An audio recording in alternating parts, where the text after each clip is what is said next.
Hey, Guitar Den, I want to do another one of these unique videos for you. I think it could be of immense benefit to you as an artist if you're listening.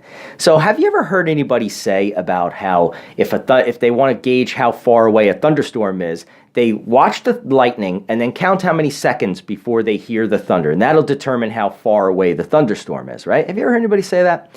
Okay. Now, when I meet a new artist, sometimes what I do is I do a little test.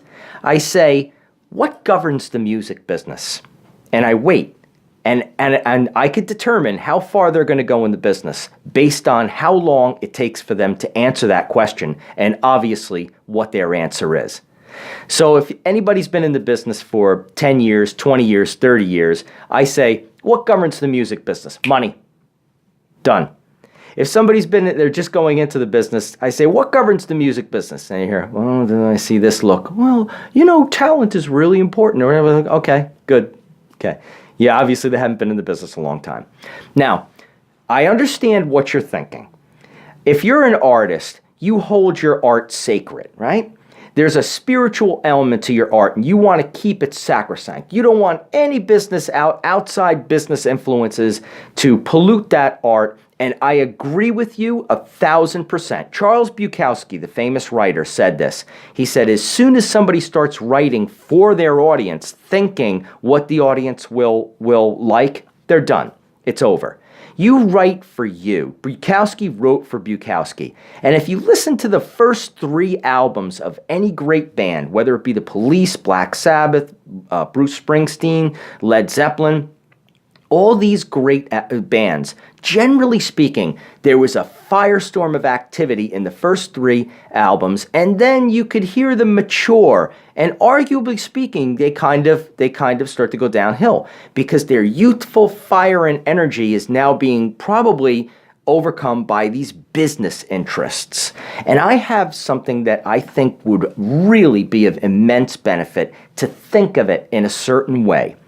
Now, I want to tell you a little story, and you got to listen to this because it has been sitting in my mind since I heard the story probably in 1992. Okay? So here's the story. Here it goes. I had a friend. I'm going to call him Jack. Okay? I worked in a restaurant, and Jack was an amazing guy. Really smart, very prim and proper. He was so prim and proper that he used to take his dollar bills and put them in his wallet, all in order, in sequential order, based on numerical hierarchy. So a 10, then a 5, then a single, and they would all be facing the same way. He was clean, meticulous. His car was clean. His apartment was clean. He was a great guy. I haven't spoken to him in years, but he's probably a great guy right now. Okay? Big guy, right? And he ended up working for the government. Anyway, in typical fashion. He wanted a job that was orderly like him. Anyway, so he had a girlfriend, and she was a wonderful girl, just a beautiful young girl, and she was very virtuous, and she was intelligent. But like all groups of people, there's always that one girl in the group that's a little more free-spirited, right? So what does she do one day? She goes up to Jack, and she says, Jack, I'm going on spring break. And Jack goes, right. Oh, yeah? Who you going with? Oh, I'm going with Susan. All right, Susan, she's okay. I'm going with Amy. Amy, yeah, she's okay. She has a boyfriend. And I'm going with Ashley. No way. You aren't going anywhere. Ashley was the free-spirited one.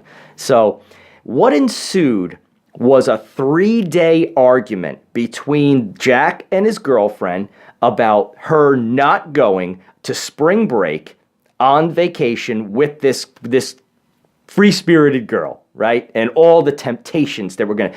And the end of the 3 days, she turned to Jack and said something I'll never forget, and it has stuck in my mind, and it is the perfect analogy to go through the music business with. She goes, Jack, listen, we've been arguing for 3 days. Don't you trust me? We've been dating for 3 years. Don't you trust me? And he said this. He goes, I trust you completely. I don't trust them. That's what he said. He means he doesn't trust the guy standing on the balconies saying, pull up your shirt, give you a bunch of beads. He doesn't trust the temptations. He doesn't trust all the external forces that are going to come in and corrupt his beautiful girlfriend. She was young, and let's be honest, young people do young things. That's exactly how you should think of the music business. Every single thing that you do is going to be judged based on how much money you make for the business.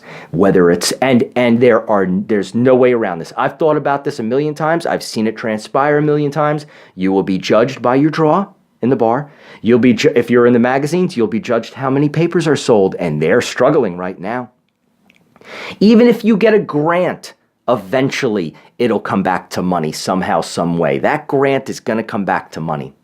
There's no way around this. You keep your art sacred. You keep it in your heart. You write because you love it. But I guarantee you, every single peripheral entity in the music business on all levels, television, radio, publications, media, venues, all of them will judge you based on how much money you generate for the income. Go through the business thinking of it like hold your art sacred, but be cognizant of the fact and consider it a challenge. Try to make friends with this beast, with this demon somehow, some way. It's an evil symbiosis between the artist and the music business. But I have seen so many musicians fail, and they all fail, going down this same cattle call of failure. Why? Because they can't keep that dichotomy in a safe, happy, reasonable place in their mind.